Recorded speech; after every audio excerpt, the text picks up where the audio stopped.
Respawn tweeted earlier today. Get this off the screen, bro. At Respawn, bold ideas, creative risks, and passionate storytelling have always defined who we are.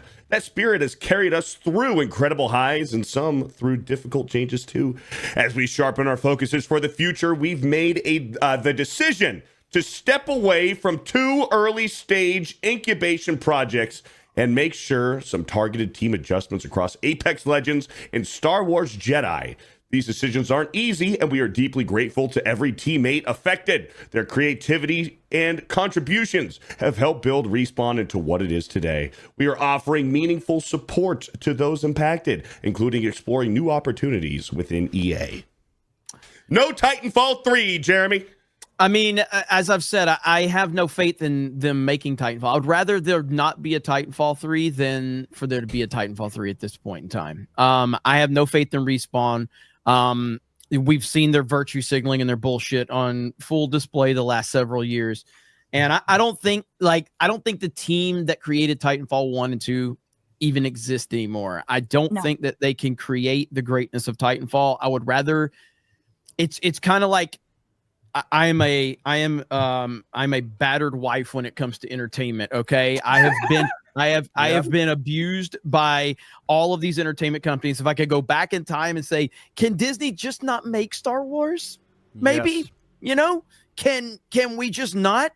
I would rather there be no Titanfall than bad Titanfall at this point. Just let me have the memories of Titanfall 1 and 2 and move on from it. I don't want anything. I don't want any of these fucking freaks, these they thems, to have anything to do with Titanfall, because it would not be the Titanfall we know. So I'm completely happy with this. Go ahead and shit out more Apex Legends bullshit content, that Dollar General version of Titanfall, which that's even disrespectful to Titanfall because it's not even good enough to be recognized as a Dollar General version. But keep shitting that garbage out, and I guess do more Star Wars content. But I want nothing to do with Titanfall. I'm the same way, Jeremy. That's precisely why I play retro. And that's not necessary. I used to say that was black pilling. I'm black pilled in regards to modern gaming. But I thought better about it. I don't really think it's black pilling. I just want good stuff. I just don't want to play things that are going to lecture me, that are going to insult me, that made by people who are Marxists, who want me enslaved or worse. So yeah, that's why I play retro gaming. Retro gaming rules. Titanfall 3.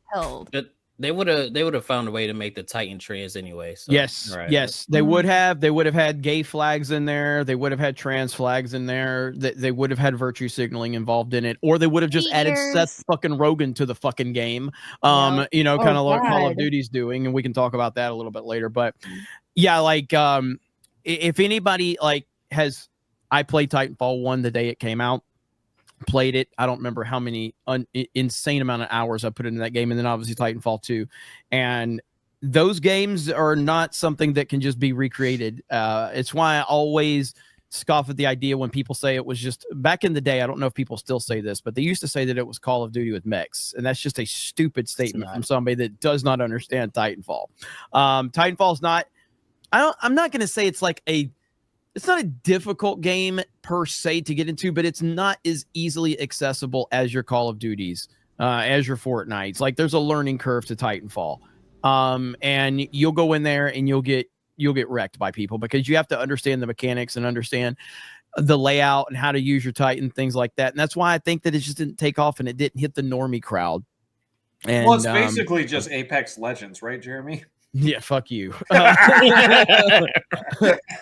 Dude, as a former Apex slave, I can say that Apex, it's not as good as Titanfall, but it did have some good a good gunplay and like movement in it that really kept me hooked. But the stories that they were telling with the characters, like every character in that game is gay. Every single one besides like 2 characters are like gay, and that's because they're robots, right? So it's like the robots. Yeah, the robots is even gay. It's crazy. I want Titanfall 3, but I gotta agree with Jeremy. I mean, the team that was there, they're not there anymore, and the people that are there now, they don't really care as much to put the work in to make that game as good as it could be. So I guess just let it die. What is Vince? I think his name's Vince Zampella, the guy that was that created Respawn. He was also part of like the Modern Warfare, the OG Modern Warfare 1 and 2. What is he doing now? I have no idea what he's working on, but he's the guy that headed all this. Is he not even at Respawn anymore? I don't know what he's up to, but he was the guy that was kind of the brainchild around a lot of this stuff and his team that he had, and they're just no longer there. So it's just like everything else. Like we have a lot of nostalgia for. He's in charge of Battlefield now? Really? Well, then maybe I'll start looking into Battlefield because I saw there was some Battlefield gameplay that leaked. Oh, the Battlefield leaks look great. It does look good. It does. So did 2042, so that's why I'm afraid. Yeah, it's the same thing that we all have. We have nostalgia for a lot of these things, whether it's, like the Disney stuff with Star Wars and Marvel and all this stuff. Like, there is, it's weird to say nostalgia for something like Respawn or at least Titanfall because it's not that old of a game. But the reality of it is the Respawn that we knew does not exist. And the Titanfall that we knew, it does not exist. So you're asking for something that cannot be recreated and will not be recreated. So that's why I don't care that it got canceled. I'm probably more happy than anything that it got canceled. Go ahead, Savvy. I know you had something to add to it. Just what's odd is they didn't announce in this post that they were doing the layoff. So EA announced that they were laying off 300 to 400 individuals. They currently employ a total of almost 14,000 as of last year. So roughly 2.5% of their total employees were cut, 100 of them coming from Respawn. And then I was just looking at Vince's LinkedIn page. And he's got some interesting things that probably we might want to go through. And this is why, like, we can. I think I made this comment a while back, but I don't think that there's a person that we should give any credit to, period, about like, well, if so and so was still here, could you imagine that Eminem is the biggest cuck ever back in the day when he was the most controversial man in all of entertainment.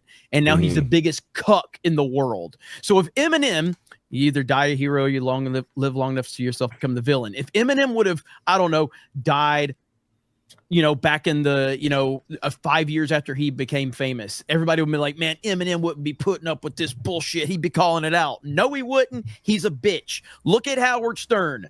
The king of all media back in the day. He's the biggest bitch in the world. Like, there's nobody that you should anoint to say that if they were still here or if they still had anything to do with it, nobody deserves it because we've seen so many people get cucked. And so if this guy, Arnold, 100%, Arnold is one of the most pathetic examples of that is Arnold Schwarzenegger. Heartbreaker, dude. It absolutely is. And so with this Vince guy, I don't know who he is. I don't know anything about him, what his opinions were, but it wouldn't surprise me if he's gone down the woke side of things too. He sort of has. He's got some support for the former chief technology officer at EA, who put out a post saying that basically it's a focus on, for the past 10 years, EA has invested in Girls Who Code programs. Which is a big waste of money. Invest in STEM. Yeah, it's talking about them and bridging the gap, bridging the opportunity gaps in STEM education, further harnessing the power of community in and around and beyond our games. I mean, look at my favorite person in all of entertainment, Nolan. He just hired Ellen fucking Page to be in the Odyssey, okay? And John Leguizamo, a fucking lunatic leftist. So again, Nolan's probably, I don't know, the Odyssey could be a big problem. I'm not going to open that discussion up now. My point being is that I have no faith in people. As you shouldn't. Well, I don't believe in people. That's a conversation that goes on in all circles of life. Like, I was just somebody who grew up going to church. You just don't put your pastor, you don't put anybody on a pedestal because they can let you down. And I've had friends the same thing. I'm like, this person turned into like a weirdo zealot. Like, are you kidding me? And so you can be a little hopeful, but don't act like it's a sure thing. Because we just did the same thing with Lord of the Rings recently.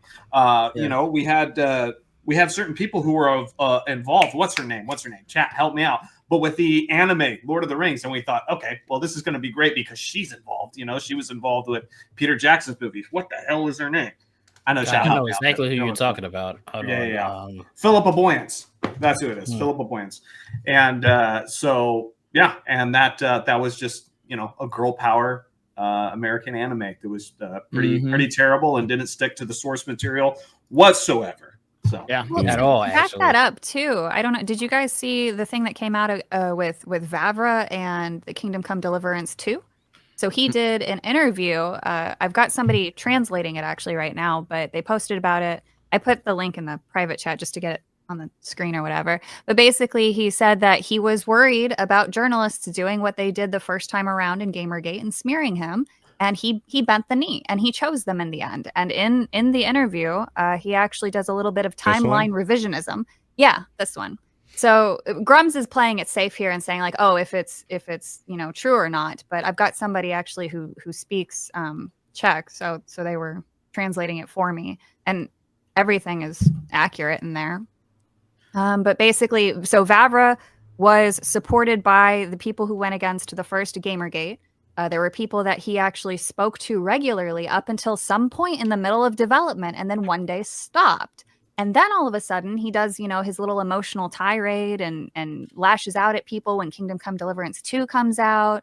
And he basically states, oh, I was being attacked by both sides, and I found out that I'm a centrist, but I didn't want the journalists to go translate my Facebook account to call me a Trumpist back in 2016, 2017. Jesus. So he basically just kind of turned on everybody and bent the knee to the left anyway. Mm-hmm. Yep, that's how it always goes. That's how it always goes. They always bend in some capacity, and once you bend just a little bit to these weirdos, then you're done because they're just going to demand so much more of you. Yep. And when you try to please everyone, you're always gonna the side that's more vicious. Yep. And that's what ends up happening always. Mm-hmm. So yeah, it is what it is. I'm glad Titanfall 3 is dead, and I hope it never comes back. So I think relieved is the word you're looking for, Jeremy. Yeah, relieved. yeah. I'll just play Titanfall 2.